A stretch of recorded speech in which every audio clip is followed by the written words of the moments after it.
Afro संगठन के राज्य अध्यक्ष शिवानंद सहारकर समेत संगठन के अन्य पदाधिकारियों और सदस्यों ने आज शहर में धरना आंदोलन किया। नागपुर में ही नहीं बल्कि पूरे राज्य में आज ये आंदोलन किया गया। अनुसूचित जाति जमाती पर होने वाले अन्याय को लेकर और जाति प्रमाण पत्र न दिया जाना, रिटायरमेंट के बाद के लाभ, अनुकंपा आदि जैसी सहूलियत उन्हें प्रदान न करना, इन सब मामलों को लेकर यह जाति वर्ग अब आक्रोशित हो गया है। परिणाम स्वरूप अब यह आंदोलन किया गया है। मी Shivanand Saharkar, organisation for rights of human म्हणजे अफ्रो संघटनेचा राज्याध्यक्ष, आज इथे नागपूरला एक दिवसीय लाक्षणीय धरणे आंदोलन आम्ही ठेवलेलं आहे।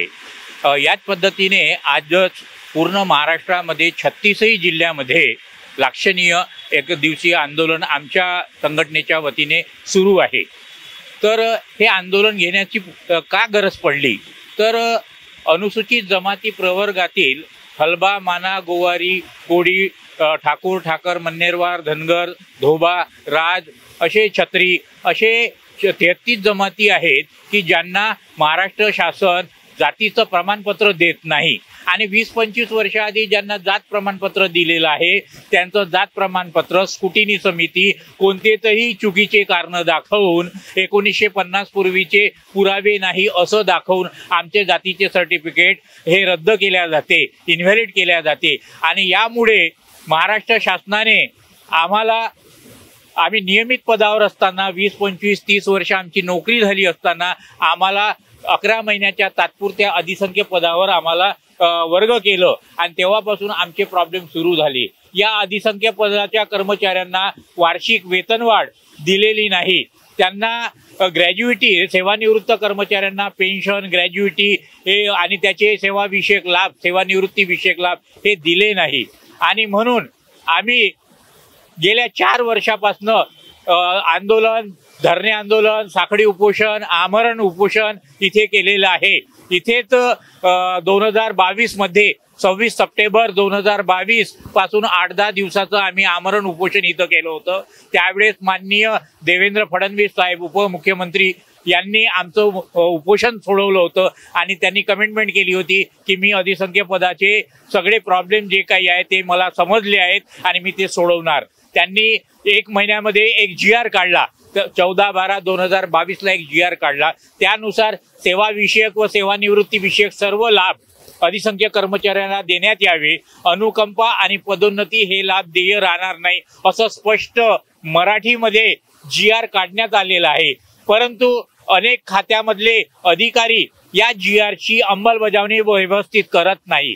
कुठेतरी संदिग्धता आहे या नावाखाली आम्हाला वेतनवाढ देत नाही। 1 दिवसाचा तांत्रिक खंड यामध्ये एक ओढ दिलेली आहे आणि त्याच्यावर बोट ठेवून नेमका आम्हाला वार्षिक वेतनवाढ देत नाही।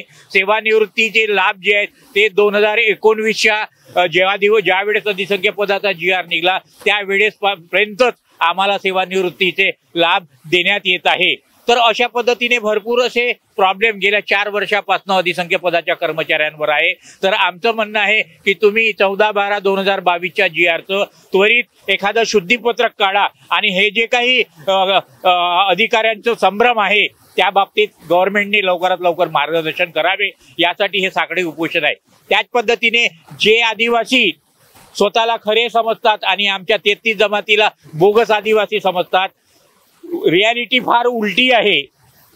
या 12-13 जातीचे आमदार लोक सत्तेमध्ये आहेत, विरोधी पार्टीत आहे। हे सर्व आमदार 25ही आमदार एकत्र येतात आणि मुख्यमंत्री, उपमुख्यमंत्री यांच्यावर दबाव आणून आम्हाला हे लाभ जे आहेत ते देऊ देत नाही। आता या मागच्या पंधरवाड्यामध्ये 28 जूनला अधिवेशन सुरू झालं, त्याच्या दुसऱ्याच दिवशी मुंबईला कोडी समाजाबरोबर यावर तोडगा काढण्याकरिता कोडी समाजाच्या सगळ्या संघटनेचे लीडर आणि महाराष्ट्र शासनाचे सचिव आणि मंत्रिमंडळाचे काही मंत्री मुख्यमंत्र्यांनी बोलवले। ऐन त्याच दिवशी तो मीटिंग ज्या दिवशी ठरली होती 28 तारखेला ती मीटिंग रद्द करण्यात आली।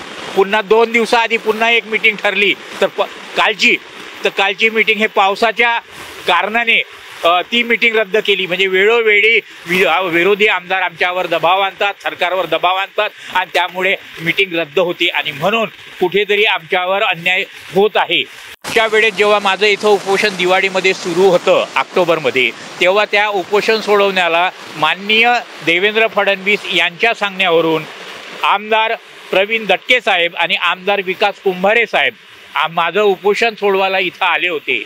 त्यांनी उपोषण सोडवताना एक शब्द सगळ्यांच्या हजारो लोकांच्या उपस्थितीत म्हटलं होतं की जर 1 महिन्याच्या आत GR निघणार नाही, तुमच्या मागण्या जर म्हणजे मान्य आहे उपमुख्यमंत्री साहेबांना, परंतु त्याचं GR जर निघलं नाही तर तुम्ही जेव्हा आंदोलन कराल त्याचं नेतृत्व आम्ही 2 आमदार करणार आहोत, असं त्यांनी शब्द दिलं होतं. हा आजचं आंदोलन म्हणजे शासनासाठी एक इशारा आहे. हा 1 दिवसाचं आंदोलन म्हणजे राज्यव्यापी आंदोलन आहे, पूर्ण महाराष्ट्रात आहे, नागपूरच नव्हे तर पूर्ण 36 जिल्ह्यात आहे. हा एक शासनाला इशारा आहे. जर आमच्या मागण्या 15 दिवसात मान्य झाल्या नाही तर 15 दिवसानंतर राज्यव्यापी आमरण उपोषण आम्ही करणार. आणि नागपूरला आमदार विकास कुंभारे, आमदार प्रवीण दटके साहेब आमच्या या आमरण उपोषणाचं नेतृत्व सुद्धा करणार आहेत. सनशाइन इंफ्रा ग्रुप लेकर आए हैं सनशाइन इंफ्रा 7 मौजा खरसोली में। भरोसा अपनों पर, भरोसा अपने निवेश पर। NMRDA सैंक्शन विद RL प्लॉट्स फॉर सेल। नैसर्गिक सुंदरता के बीच होगा अब आपका अपना घर, वह भी ढेरों सुविधाओं के साथ। हमारी विशेषताएं: open space wall compound, cement road, drainage line, sewerage treatment plant, tree plantation, entire layout, nearest location.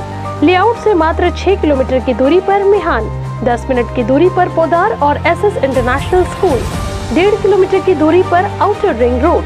Up to 70% bank finance available. For more booking contact mister Khushal, director, 9371436010।